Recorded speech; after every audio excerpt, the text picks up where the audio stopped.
Danny, Nick Chubb is reportedly signing a deal with the Houston Texans. He only averaged 3.3 yards per carry in 8 games last year. He missed, you'll remember, because of one of the most gruesome, awful national TV, terrible, all the LCLs, all the CLs got torn apart. So he missed 15 games 2 seasons ago and then another 9 last season. So 24 of 34 games the last 2 years. But the last time he was healthy, he averaged 5 a pop. Is he someone they should have at least kicked the tires on? We keep going back to the same story, you and I. Like every time a running back, J.K. Dobbins visits the Broncos, Nick Chubb goes to the Texans, we go, another one off the board, another one off the board.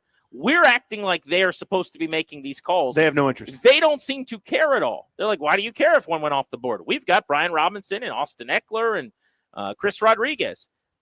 We're doing this thing where we're putting our ideas on them, and they don't seem to care at all about what we think. 100%. So they don't have urgency on this position. They don't. I mean, I got a lot of people, dare I call them stands for Krosky Merritt, the 7th-round pick, who I think played a game a little while ago. So if he works out, then, yeah, you've solved your running back room. I don't know. I just sort of don't set my watch by 7th-round picks turning into stars. But TBD, of course, on that. If they really did find something, what a great job by this front office, scouting department, everybody in between, take a bow and you could shove it in my face.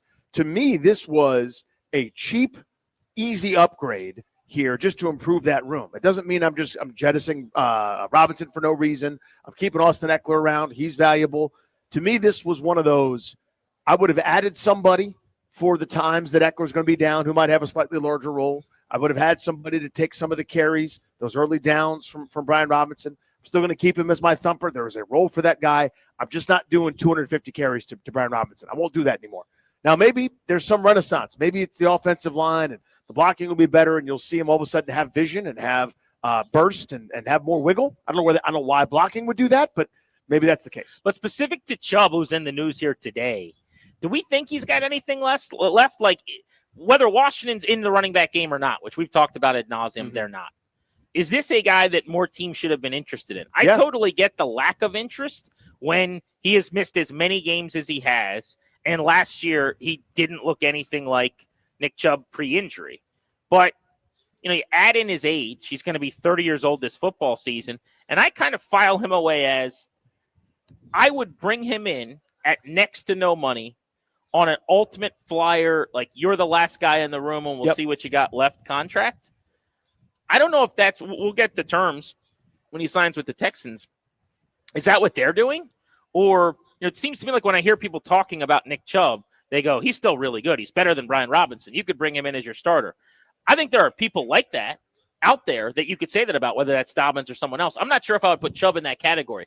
To me, how could you possibly know that based on what we've seen the last couple of years? That's the key, right? Is you have to know, now that he's further removed from ACL injury that was, as you said, particularly gruesome, maybe he does have some of that burst back, the power. He, to me, was the all-around back, right? Speed, power, agility, catch the ball, just a really, really good football player. He was so good. Before, kind of pre-injury.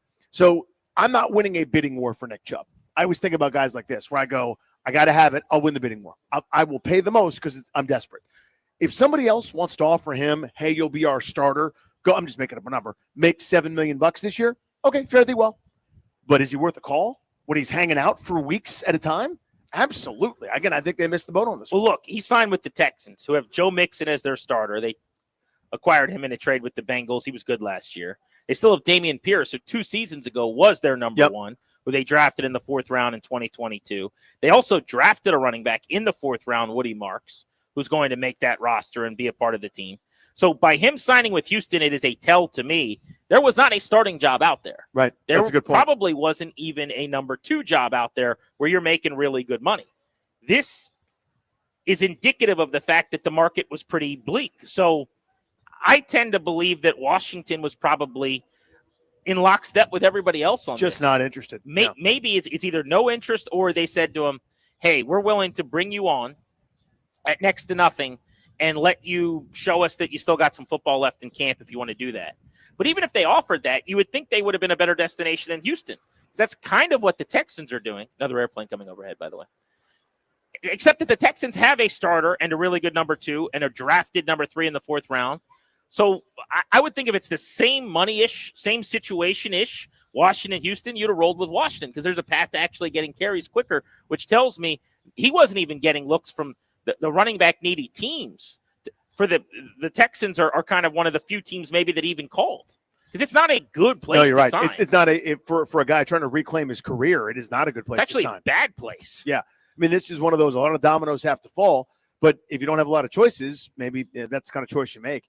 Yeah, I think that's a smart point. Putting two and two together there. Yeah, my sense is Washington is not interested, and I know that's there are 31 teams that said that, but kind of most specifically. There are a lot of eggs in the Krosky Merritt basket from a lot of fans.